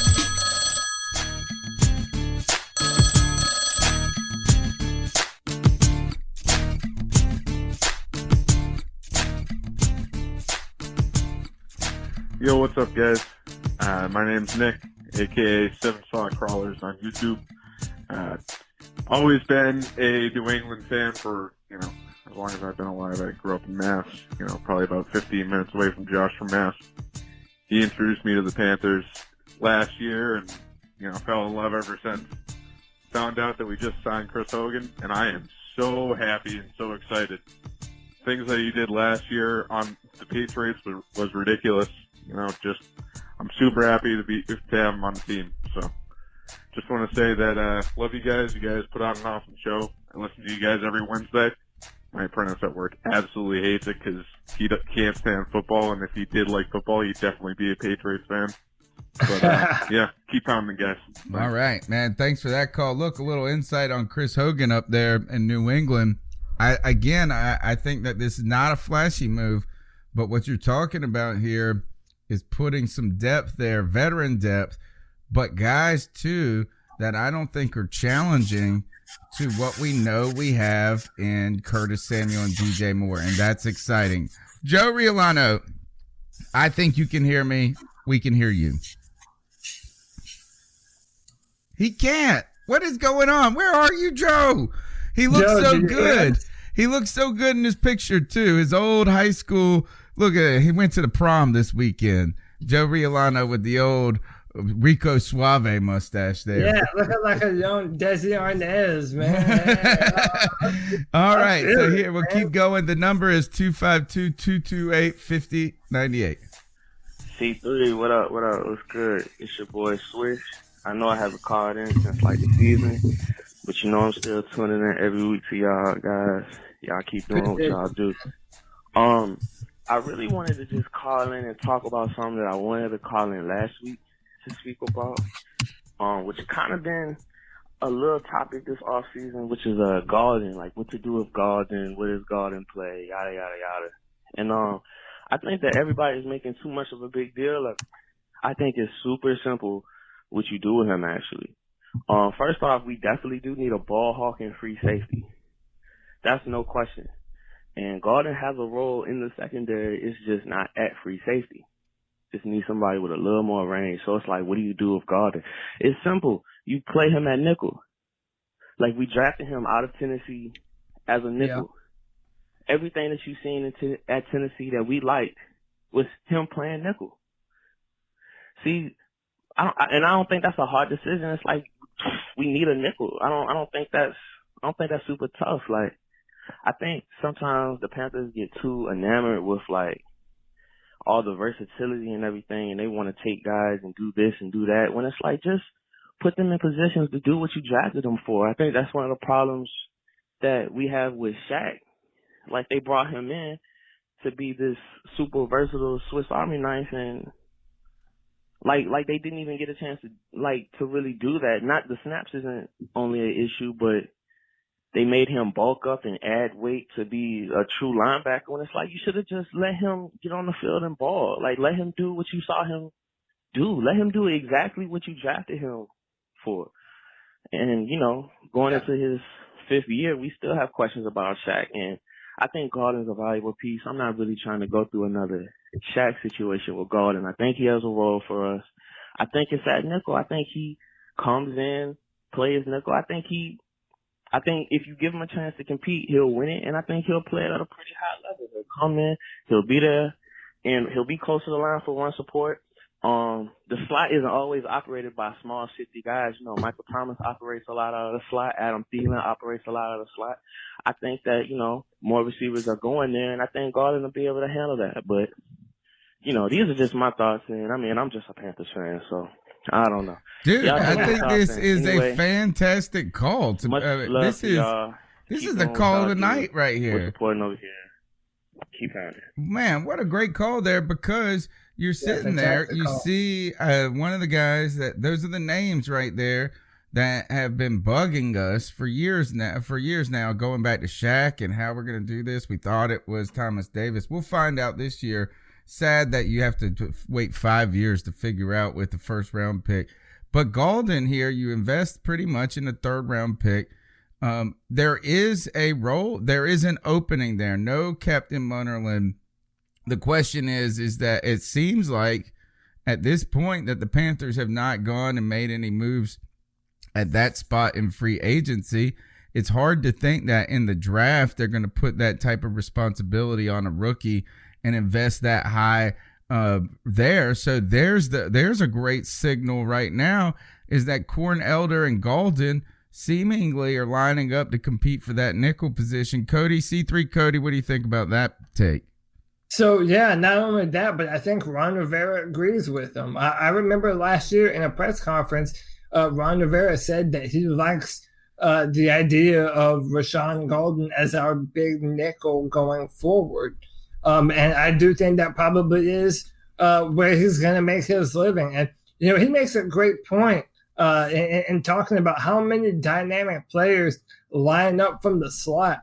Adam Thielen, Amendola, Jarvis Landry, a lot of these players, that's where they burn you. They burn you from that slot position. And more importantly, a lot of offenses are manufacturing yards from that slot receiver position. So if you have a ball hawk right there, that's a little bit of a linebacker, a little bit of a safety, a little bit of a corner, kind of a jack of all trades. That's a valuable piece to have on the defense. That's something that we had for a little while earlier in Captain Munnerlyn's career, and probably what we wanted Captain to be these past few seasons, but it just never panned out. So I agree with the caller. I do think that's where his position in the future will be. And I also agree with Nirvash, that Corn Elder, that's probably going to be a battle going into the spring. And if Corn Elder loses, that will be roasted corn. Yep, that's a dad joke. That's a dad joke from Nirvash. Roasted corn. Thank you, Nirvash. And Trill One pointing out that we also have, well, they're just pointing that back that Ross Cockrell's still on the roster. And I do think we have Joe Riolano back. Joe, you there? You do. Holy cow. He is the man of mystery. You look great in 1987, Joe? 1992. 92. I dated you too far back. You're looking good there. Yeah, you did. Snazzy. Joe, right now, because we've been trying to move through the podcast, we've had a guest on. We've talked draft. We've talked Kyle Love. We've talked Joe Person. Just what's on your heart and mind when it comes to Carolina Panthers right now? I guess really the thing I'm most intrigued with is the draft, of course. Hearing different pundits and analysts tell us who we're drafting. Just guessing. It's the world's greatest luck of the draw, basically. Yeah. But yeah, I'm excited about that. I still love the opinion we got to go offensive lineman first. And then, work on the defensive line. So, I guess that's where I'm at. Free agency. We got a second round of free agency coming up here after the draft too, don't we? Yeah, is you got to wonder too what maybe roster cuts are going to be continue to be made, and the stories aren't completely over. Is in one of those, to me, it continues to be Shaq Thompson getting paid $9 million this year. I mean, we're going to learn a little bit about what the team wants to see from him. Do they work out a deal that keeps him around for 3 years? I don't know. Is that right now? I'm just a little surprised they haven't done anything already, and that to me signals that they're unsure of what they really want to do. You think? Well, I mean, why? I mean, how many? You guys think about this? Is and I'll let you all just chime in. Is how many rookies make it to their 5th year option? I don't know. Is that what did we do with KK in the 5th year like that? We're working on a deal there. I don't feel like we have gotten any signals that is even really a high priority at this point. To me, the sense that I'm getting is it's just let the season play out, and we'll see what we're at there. And that's kind of saddening to me when it comes to a guy that you had such high hopes for. Yeah, I mean, I'm of the mindset that when you have high hopes for a player, it correlates to where you draft them and what your salary cap is. And I'm also interested to hear Cody from Virginia's take on this. But it really is unfortunate that we have had so many players that we drafted recently that either aren't on the team anymore or we're still waiting to see something from, that have been high-level draft picks. Shaq Thompson. Think of Vernon Butler. Think about how 2 of Cam Newton's number 1 receiving options the past 4 years, both Kelvin Benjamin and Devin Funchess, 1st and 2nd round picks in their own right, are no longer on the team anymore. And a lot of that is David Gettleman, yes. But the fact of the matter is we have not gotten a lot of bang for our buck with our 1st and 2nd round picks outside of Christian McCaffrey and Curtis Samuel, and now hopefully DJ Moore and Dante Jackson. But we definitely have to hit those premium picks. There's nothing more important when drafting. Your 1st and 2nd round picks ideally should be players that are going to be in your starting lineup by the time the next season rolls around. And I'm hoping that we're able to do that again this season. With what you're talking about with Shaq, I mean, to come to his defense to some degree, I think they drafted him in an effort to replace Thomas Davis, and Thomas Davis never needed replacement until this year. So yeah. I think you found yourself in a situation where we don't know what we have with Shaq, because Shaq really hasn't been able to show us except for with limited playing time. I know he got a little bit more last year. I think he had some injuries too last year. Yeah, I mean, I just don't think that I think they want to give him 1 full year of being the guy. Now, that depends upon what happens in the draft, and if maybe some of these second-year players we drafted last year are going to step up to the plate and maybe provide a little bit more competition for that spot. But here's the thing. Depending upon how training camp goes, I could see a situation where he's not on the roster after cuts. You know, Whoa. So you think they would cut Shaq Thompson outright? I mean, depending upon what we get with those second years, you know, we had a lot of good film to go off of with the I can't even remember their names. Jermaine Carter. The guy from, what is it? Jermaine Carter, I think is one. Yeah, Carter. I mean, I think you have some potential there, and we'll see what happens in the training camp. But you know, I could see a situation where they decide to get rid of Shaq and move forward with what they have, or even get rid of Shaq to bring upon Bruce Irving's value in a 3-4. You know, I think you could see some things going on like that. Once again, it depends upon what their game plan is this year. I would like to see him get another shot to prove that he's a good player and he was worth that first-round draft pick. My gut is that if you don't see the Panthers come out and extend him to a 3-year deal after the draft to kind of manipulate cap room, we're going to play this season out, and more than likely we will be parting ways after your 5th year with the team. Yeah, it's certainly possible. This is what I'll say, though. With Thomas Davis having been on the team, he is not there anymore. So, we've said, last year in training camp, Shaq was saying he was seeing the number 54 everywhere. This is the year of 54. Well, no, last year was not the year of 54. This year, it better be. Because like we don't have any depth, though. You know what I mean? Like, if you don't have Shaq, all of a sudden the room goes from being okay to like, oh crap. Imagine if Kuechly gets hurt. It's over. We have depth, but none of them are proven. I mean, none of them are proven to be worth a damn. They're all young. Yeah, they're all young. Now, maybe they end up becoming great players. We don't know. But right now, Shaq Thompson is a veteran in this Panthers locker room, and it's important to emphasize that. He has been on this team for ever since 2015 when we went to the Super Bowl. He's been here a long time. If he is going to be the heir apparent to Thomas Davis, then he has to be that this year. If not, I mean, let him walk and move on from that contract. But this is the make or break year for Shaq Thompson, more than even last year when we were wanting him to blow up. This is a very important year for him. Yeah, and one where he could. And the good news, if the Panthers do, I mean, and which I expect them for him to be on the team, is that boy, you get a lot out of a guy who's trying to make some money.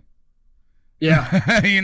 Even if you've decided this isn't the place he's going to make the money, at least we got the year that you were playing for the contract, right? All right, let's keep going with this. We'll go through with the next cat call. Let's see where we're at. Hey, good evening, Panther podcast. What's up, G? This is the world famous G Cavassier. Hey, I've been looking at Twitter and watching TV and looking at Facebook, and it's coming to my attention that apparently the left tackle from Alabama, who I really, really want, I have a feeling he is not going to be there at 16. Now, a lot of people have us taking Clinton Farrell out of Clemson, which I would be happy with that. But another person I won't mind us having is, his name, Montez Sweat. That dude is a freak of nature, man. And let me ask you guys a question. Do you believe his draft stock will drop due to his heart condition? I believe we can take him, because y'all remember when we picked up, Star Latulele years ago, he had a heart condition, And another name that keeps coming up, they're saying the Panthers should draft, is this gentleman by the name of Brian Burns. His stats through college are amazing. He has some amazing stats when it comes to tackles and sacks, and he could be a good defensive end. And they said since we're so-called going to be maneuvering with the 3-4 defense, he could play outside linebacker standing up. So I don't know. Even though I really would like a left tackle to protect, Cam Newton, because I keep hearing that, people are saying that, Tyler Moton's going to play left tackle. Now, he's a good football player, and I believe he was playing left tackle when we played Baltimore, I believe, last season. He did okay, but would you really put him at left tackle? Since Darrell Williams is back and, he's going to play the right side or whatever. We got Trey Turner over there. When you got the dude from Denver playing center. And like I told you guys before, a couple of weeks back, who is going to play the left guard position? Because the left guard that we have, the dude, he's okay, but he's not that good. But then again, this could be a breakout season for him. So what do you guys think? Because I have a feeling we're going to go defensive first pick, even though I would like a left tackle, I think we could pick up another left tackle come second round, maybe. I don't know. And all this trading up, Panthers trading up or trading down, I don't see that crap happen. I really don't, because it always bit us in the ass, from Jeff Ota to Everett Brown, and I'm not even going to go down the line. Y'all remember the damn years. But if it came to a defensive end, I would like Montez Sweat. I really do. He has a nonstop motor. So give me you guys' opinion on Montez Sweat and Clinton Farrell, or that dude Brian Burns. If you was on the clock, who would you take? Well, it was 3 defensive ends. Who would you take? All right, go ahead and answer that. I'm gonna each person say the name of the guy that they would take. Go ahead. We'll start with Cody in Virginia, because Cody Lashney is over there trying to get his mess together, because he's just seeing hearts and stars and kiss emojis everywhere. I'm about to faint. It's hard to come up with one name. I mean, you have so much. But you got those 3. You got those 3. You got Sweat, Burns, or Farrell. The question is basically, who's your draft crush at this point in the ball game? Who's your dream pick for the Panthers? I'd say Sweat. I have a feeling that he's not going to be a Panther. I just don't got to complain about it. But if I had to choose, I would say Sweat. All right, Cody Lashney. I mean, man, at this point, I kind of think the guy that we previewed tonight, but if I had to pick, if a gun's pointed to my head, it's either him or Andre Dillard. It's the last 2 people that we previewed on this show. As far as Brian Burns is concerned, I do not think the Panthers have ever had a defensive end as athletic as Brian Burns. I mean, except for. But hold on, though. Okay, Julius Peppers. Julius Peppers. Right. There is no. But I don't care how athletic. I don't care if he ran a running like Usain Bolt. Or whatever. You're right. But I need to differentiate what I'm talking about. When you're talking about an edge rusher, you're talking about their ability to bend around the edge. So, for example, I heard Chris Collinsworth say this about Von Miller, that Von Miller can run full speed underneath a table. Okay, that's ideally what you want your defensive end to be able to do. And I feel like Julius Peppers, he was so powerful and massive. And once he put his hands on you, you were done, man. That's Julius Peppers.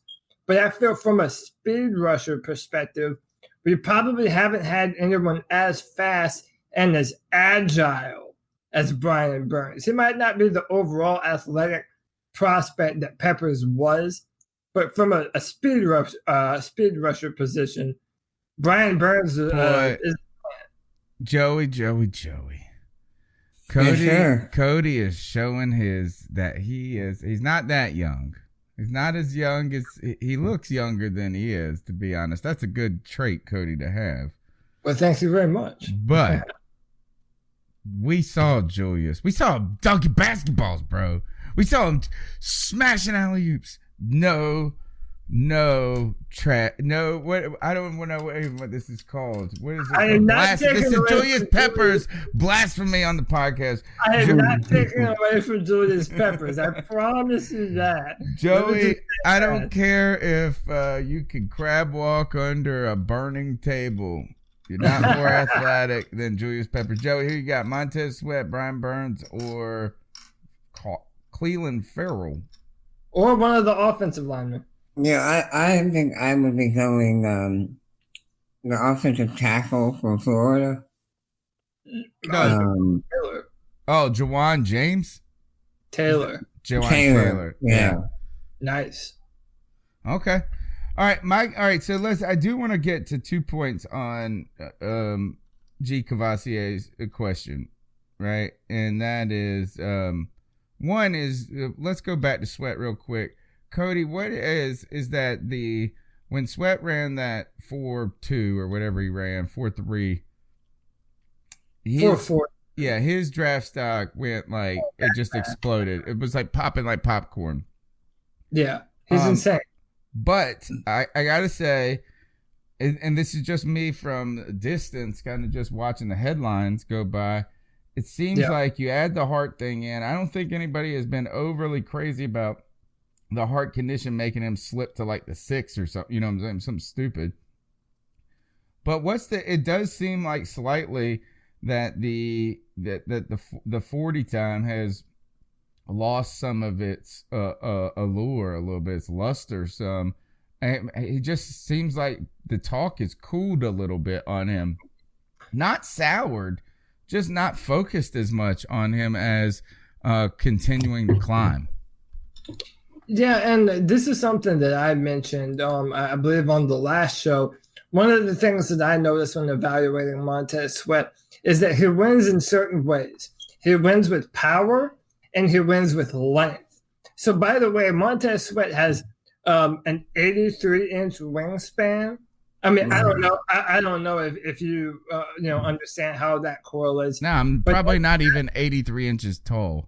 That's the wingspan of like a 7-foot person. Oh, yep. I'm definitely not 83 inches tall. So listen, you're talking about ability for them to put their hands into the chest of the offensive tackle before they even have the opportunity to touch you. Okay, so that is something special with Montez. But my problem with him on film is that when he didn't beat you with a bull rush, and when he wasn't able to disengage with that length, he didn't have a plan after that. There were too many times I saw him get caught up on an offensive tackle, even Jonah Williams. And everyone's pegging Jonah Williams for having short arms, and Jonah Williams pretty much had his way with Montez Sweat. So you have to understand that if you do draft him, and that's not a bad pick for us, but if you do draft him, you have to understand that there's a level of raw, untapped potential with him that the coaches are going to have to bring out of him. So he might not be as dominant from day one as you want him to be. That's my only criticism of Sweat. All right. Any other thoughts on that call before we move on? All right, there it is. Yo, C3, it's your boy Nova Black. What's up, Cody? Nova Black. What's up, Tony? What's happening, everybody? How you guys doing What's up, tonight? my man? He's in the chat room. I was just calling in, I haven't really been calling in and stuff like that. I work for myself, driving these trucks. I'm usually busy. I'm usually asleep by the time you guys jump off with the show. Sometimes I catch y'all for a while, sometimes I don't. But I'm excited. For the upcoming draft, I do intend to attend the draft party at BOA. How about that signing of Chris Hogan? I like that. I like that move. Yeah, man. These AAF, those guys signed to the 90-man roster. I don't really think any of those guys really going to make the team, but hey, it's going to be interesting. And I got a question for you guys. How would you feel about if the Panthers took a tackle at 16, then turn right back around and in the second round and grab another tackle? I mean, since we building that wall, I was looking at some of the highlights, and some of the game film and stuff like that from the last couple years. And honestly, when you look at the offensive line play, even in the highlights alone, Cam Newton is basically literally got less than 3.5 seconds to throw the ball without an offensive lineman being in his lap or having to run for his life because, Matt Khalil or somebody on the left side blew. Anyway, what you got? All right, cut out there. But, hey, I wouldn't be mad at it. Anyways, hopefully I'll make the show tonight. I'll be in the chat room and YouTube, with the guys kicking it and whatnot. Right. Anyways, everybody, keep pounding. All right, that's Nova Black. He is in the chat room right now. I think this is, well, let's start with his direct comment, and I got one follow-up there, is the Panthers. That sounds like it sounds a little bit like what the Cowboys did 5 years ago, where they just said, you know what, we let Jerry Jones screw with all this for too long. We're just going to draft only offensive linemen for like 3 years in a row, double dipping. Now, you have to believe this is that Darrell Williams is on a 1-year deal. You don't have a long-term plan in place. So it's not insane to add 2 offensive linemen in this draft. It's not. No. Right? Particularly with the aging Paradis, needing help at guard. So how do you feel about a double dip offensive tackle? Cody and Virginia, we'll start with you. It's great in theory. But when I look at it, I think that the benefit of having a guy like Taylor Moton is that he provides depth all across the line. And I'm not sure how much more depth we would need. If we draft a tackle in the first round and then turn right around and draft another tackle, I mean, I guess the only benefit that I could really see by, doing that and taking that, because, I mean, the second draft pick is still a pretty important pick. Yeah. I mean, it's a starting pick, hopefully. Yeah, we got Dante Jackson last year. I mean, so what you're essentially saying is we're going to give up a second round pick for a backup, because I mean that's pretty much what you're going to get as a backup, because we're going to have Darrell Williams on one side and we're going to have the first round tackle on the other. So getting a third one is really going to mean somebody who's going to be there for rotational purposes, or in certain circumstances such as run. If it's a guaranteed run situation, 3rd and 1 or something like that, maybe they rotate the offensive lineman out depending upon their run blocking, pass blocking abilities. But I think it would be a bit too much to go with another offensive tackle in the second round, maybe later on, but not in the second round. Cody. Yeah, so I just want to make sure I clarify something. Just because I've changed my mind of what I want to do at 16, I still want to build that wall, damn it. We got to protect Cam Newton. That's the most important thing that we have to do next year. I would be upset if we double dipped at the offensive tackle position, specifically back-to-back rounds 1 and 2. So what I mean by that is, if you want to grab someone in the later rounds, like a Chuma Edoga out of USC, I'm happy with that. But those first and second round picks, I believe should be offensive linemen and defensive linemen back-to-back in that order. I tell you what I could see, though. I mean, look at guys like Cody Ford and Chris Lindstrom, guys that could be a left guard in our scheme, even though I do want us to draft a defensive end. Man, if we took Andre Dillard at 16 and then we took Chris Lindstrom out of Boston College right after that and put him at left guard, that guy is unmovable. I'm telling you, it might be a first-round pick. So I would love that, but I do want a defensive end early.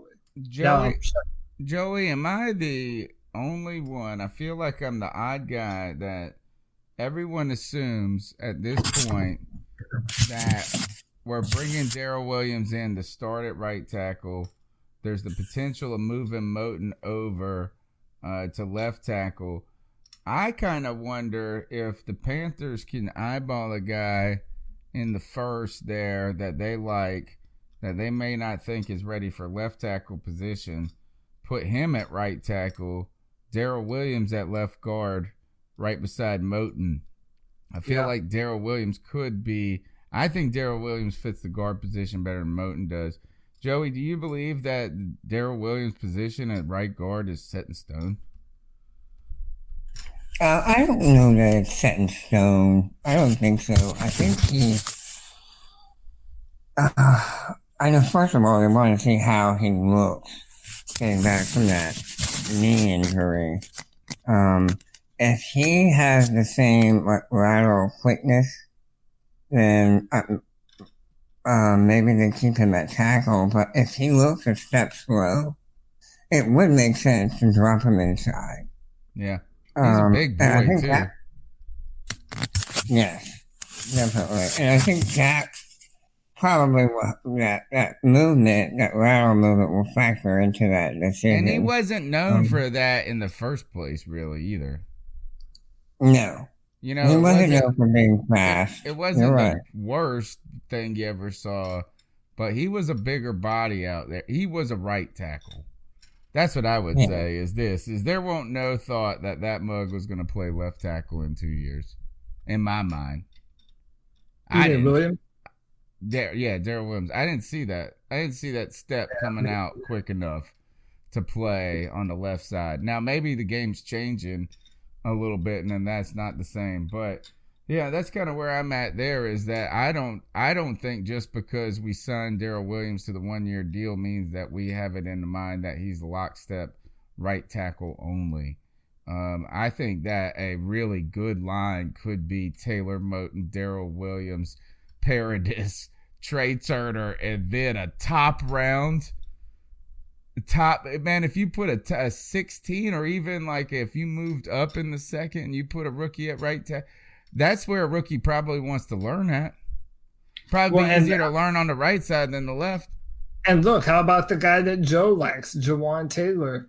He is a right tackle. That's where he plays. He plays at the right tackle position. And I'm glad that Joe mentioned him is because that's the guy that kind of got me on this train of thought about thinking which we should do at pick 16.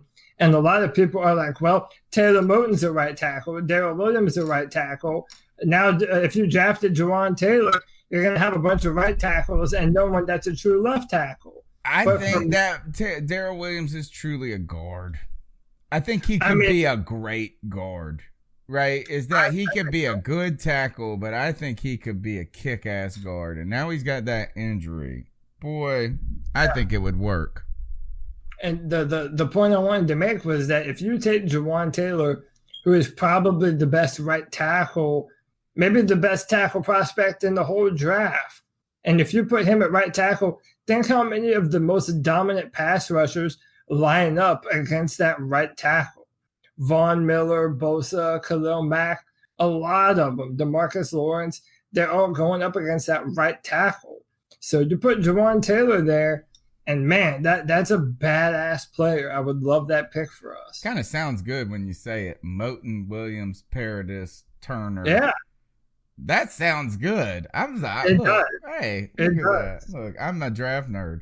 All right, last call for the C3 podcast for tonight. You can ring into the show by next week. The number's 252-228-5098. Let's see what we got here. Hey guys, just wanted to call in. This is Joe. I haven't called in a couple of weeks, so I figured I need to call in.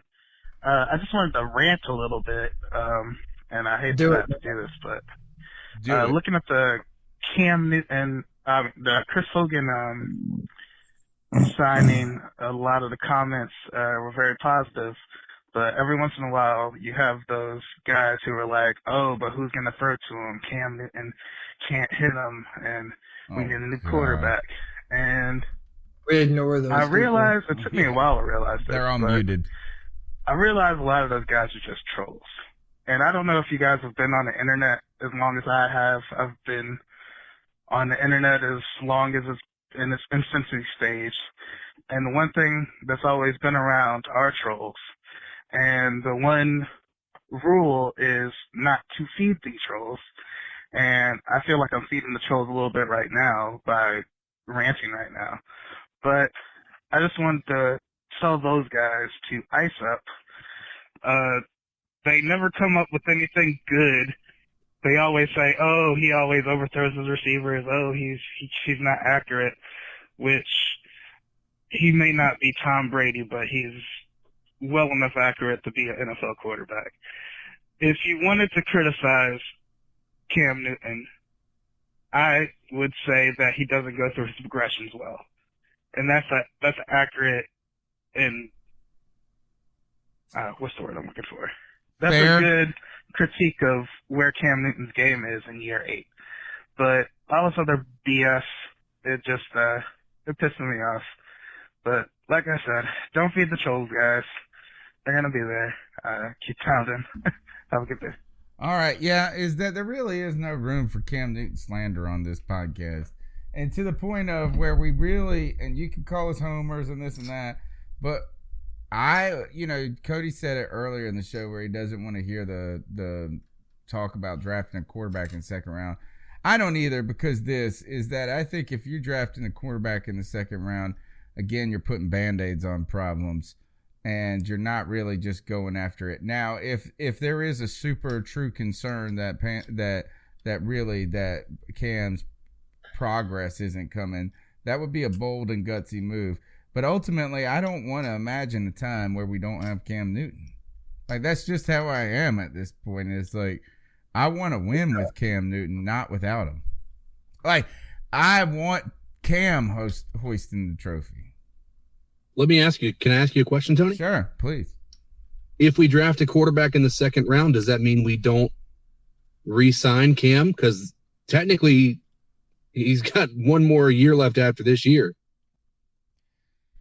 To me, it would imply a little bit that you're worried more than you're certainly. It seems to be that if you're drafting him that high, that you're signaling that the concerns are really real.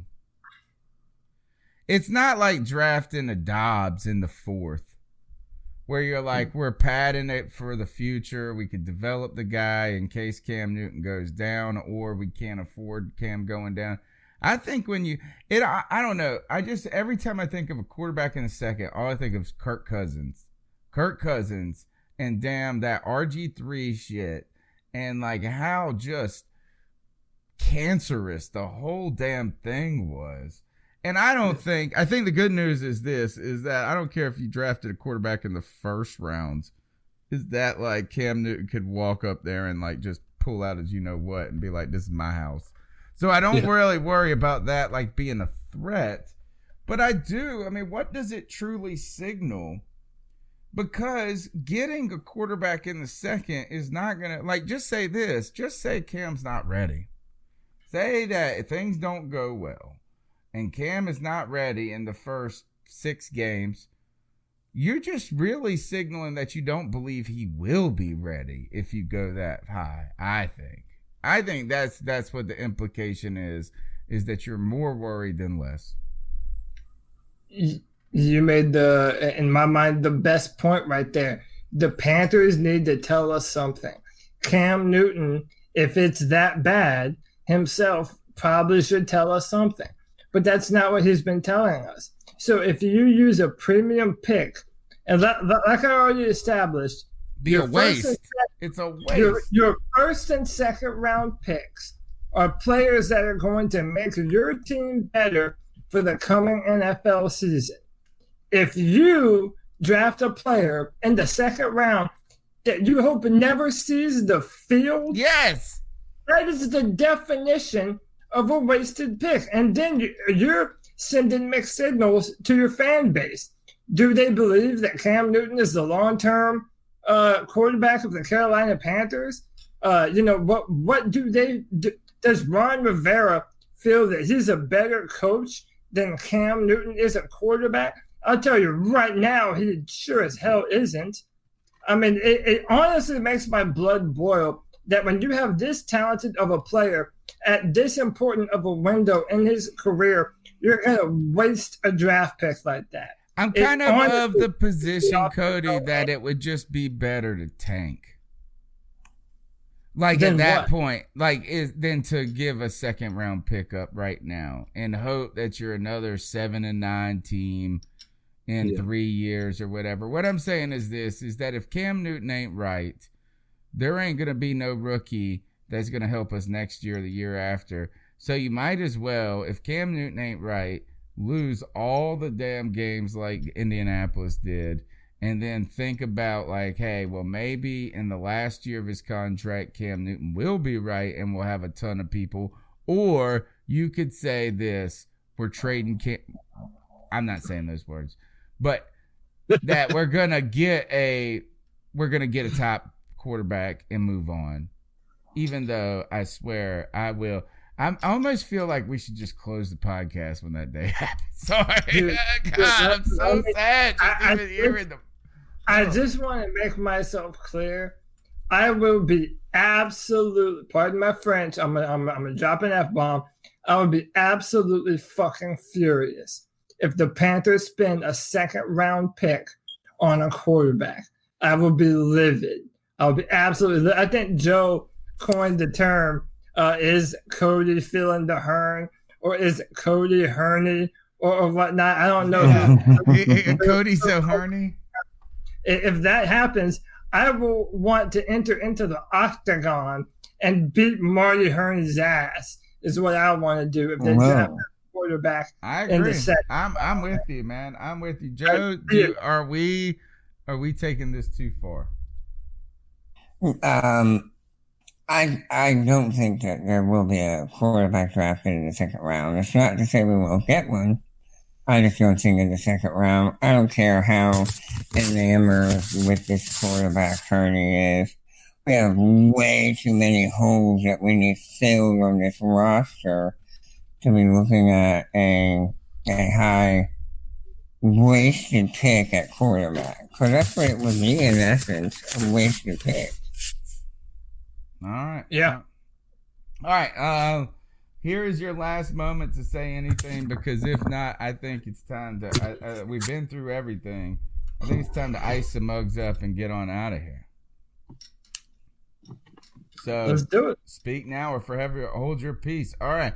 Here we go. Let me see. I think I got some excuse for us. Close the Trump face. This is so beautiful. All right. Okay. So I'm going to go first because I don't know if you guys are ready or not.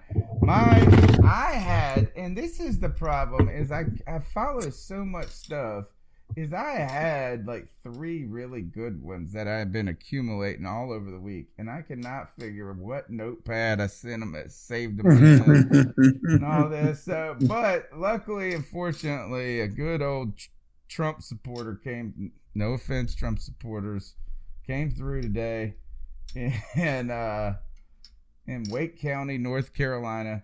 Here's the headline. North Carolina substitute teacher tells students Martin Luther King killed himself. And so this lady who was supposed to be substituting from music class with the complicated lesson plan of playing a movie, decided to go off script as the class acted up for a substitute teacher, like every high school class in the history of the world acted up for a substitute teacher. So the lady goes on to say that ultimately she made a couple of comments that were a little bizarre. One is that if you true Christians or supporters of Donald Trump, now look, is that I believe there are true Christians that are supporters of Donald Trump. I don't, I'm sure, I'm not questioning that. I just think that it is a little bizarre to think that people who don't support him can't be. The other was, she singled out a couple of black kids who were wearing sports apparel and said that gear was going to get them put in prison time at some point. And last followed up with this is that conspiracy theory. Martin Luther King was not assassinated, but really killed himself in an effort to promote, I don't know what, but good God. This is, Cody, we argued a little bit with a guy on the internet this week about net neutrality. And I argued about him with him the week before about John and McCain. You did very well, I might add. Yeah, thank you, but the John McCain thing. And what I ultimately found is this, and look, have I been guilty of this in my life? I probably have, is that people believe crap without any evidence. And then when the evidence is contrary to their evidence is presented to them, they have a unique way of completely disregarding it. So, lady, God bless you. Martin Luther King, rest in peace. It doesn't seem like when the 27 people saw him get assassinated and then the guy admitted to doing it, that's the conspiracy that we're trying to enlist when 40 years later, 50 years later. So to you, lady, in Wake County, ice up. All right, moving on. Who wants the mic next? Cody, do you have an ice up pick for us tonight, man? Yeah, I mean, I can throw one together. Yeah, man, go ahead. What you Floor got. is yours. In today's age, obviously we find ourselves in a position of when we see something that we want to document ourselves being a part of, we take selfies all the time. Oh, you know what I'm about to say, Tony? I think so. Sad. Oh, I haven't heard this. So it's not just one story. This thing continues. I mean, there's a long list of issues that occur from these selfies. They could be very mundane problems, such as, maybe falling down and hurting themselves just by a scrape or something like that. But where this gets to be a bit overkill is the amount of people, we've already talked about it. You guys ice up somebody who just got mauled by a animal at a zoo because they were selfieing. Yeah. Trying to get a good picture. Was it a tiger or a lion? What was it, Cody? You remember? It was a leopard. Yeah. Well, I think it was a black leopard. Which, by the way, all is panthers a panther. are leopards. Yeah. Awesome. So But I guess before I tell the story, the lesson to be learned is that we should live in the moment without feeling like we have to document a dangerous situation. Like, look what I did. You know what I mean? Live in that moment. Remember it for yourselves, not as a way to showcase what you've done for everyone else. Enjoy it for yourself. And I know that's hard to do, but there are so many people out there. There's a girl who went up to the Ozarks with her college, with a group of people from her college. She was 20 years old, 19 years old, and had her life ahead of her. She was a triple major. She was a volleyball star at her college. All of this. Goes up to the Ozarks, tries to take a selfie on a cliff, and loses her footing, falls 100 feet and dies. And I don't mean to say these things in poor taste by any stretch, but when a picture to document a memory is more important than the safety of yourself, for your family, for your future, that's important enough to say ice up, son, in my opinion. Yeah. It just happened again. I saw on Good Morning America either this morning or yesterday, a girl at Fordham University breaks into a tower in New York City that's like overlooking Brooklyn or something like this, and it's completely off limits. And in the process of her documenting all this on Instagram, fell through the stair. There's a hole in the stairs, and fell like 100 feet to her death, 40 feet or something like this. So it is the era of the picture, man. And it is, man, how many people you see getting car wrecks doing that every day, stuff like that. All right, Cody, Joey, you got one? Actually, mine was the bell tower. Oh, okay. Out of all the things. Anybody else on your mind that you want to ice up, Joe? Can I step in and say Aunt Becky? Yeah, go for it. I say Aunt Becky, and this whole cheating scandal. These mugs are going to jail. Like, yeah. Wait, who? Oh, you mean these losers that paid to get their kids into fucking the biggest schools in the world? Oh my God, dude. They deserve every bit of it. You already iced them up, but I saw that as it continues to go, is I think that Laura whatever the girl from that is, is that she got out of that quick. She was like, I'm bailing on this before this whole thing crashes and burns, because getting them kids taking these pictures on the rowing machines and posing.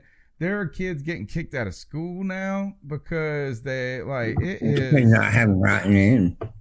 You know, so, man, they took this is funny as a parenting lesson. We're walking into Food Line today with my kids, and the last time we went to this Food Line, this poor guy, and I say poor guy, and he's pushing a kid in a cart, got arrested for stealing stuff. Had a little 3-year-old kid in the cart, and was stuffing like gravy packs and canned food in his pockets, and gets arrested right there. Man. So my kids see this. My wife is so distraught about how this kid is going to be scarred by this and all this. So we're walking in, and I was telling Michael this morning, we're talking about how Aunt Becky, because they watched the Fuller House mess on Netflix and all this, is that she could be going to jail for like 18 months to maybe even 6 to 10 years. And he was like, well, what did they do? It's like they cheated on a test. And then my little baby girl goes, Aunt Becky is in Dad's class and cheated on a test. And I was so, it was like this. So anyway, we're going into Food Line and I go, lessons, guys, what'd you learn? And they were like, don't steal and don't cheat on tests. You got it. All right. Cody, lastly, what you got for us? Yeah, man. So, listen, it's hard for me to stay away from the political realm, and people get pissed off at me when I do. But I have one that I think might get some good reviews, maybe some bad. I don't know. Back in 2010, when Julian Assange was releasing all the details of the Bush and Cheney administration, everyone loved him. Everyone called him a hero. Everyone said he was doing such a great thing for journalism and for the world at large.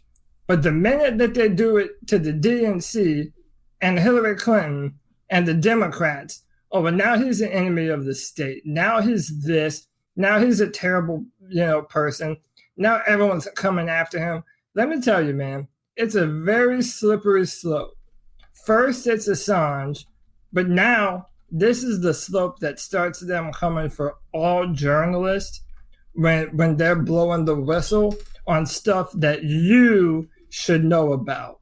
So to everyone slandering Julian Assange as some sort of agent of Russia, and to everyone applauding him, now being in jail or whatever, that's my ice up pick, man. I'm telling you, this is how it starts. That's my personal ice up. Maybe it's a little bit too serious, but that's my personal ice up pick. Ice up to all those people that are celebrating what's happening to Julian Assange. All right. I thought, look, this is the C3 Panthers podcast. We're going to take you out of here tonight now. The number's 252-228-5098, where you can catch us every Tuesday night talking about the latest Panthers news and opinions. Call into that Cat Calls line and leave a message for us. We'll play it on the podcast. Additionally, follow us and subscribe on all the major social media outlets at @Cat_Chronicles. Subscribe on iTunes, TuneIn, Stitcher. If you're watching on YouTube, thanks for your patience. Thanks for dealing with all this stuff, smashing the thumbs up button and participating in the chat room. Next week, we'll be back. We'll be 1 week closer to the draft. Cody from Virginia, thanks for joining us tonight. All right, Cody Lashney, great as always. And Joe, you look great. I'm so glad to hear your voice again, my friend. Yeah, it was good to be on, guys. I look forward to next week. All right, we'll see you then. And until then, keep pounding. Keep pounding.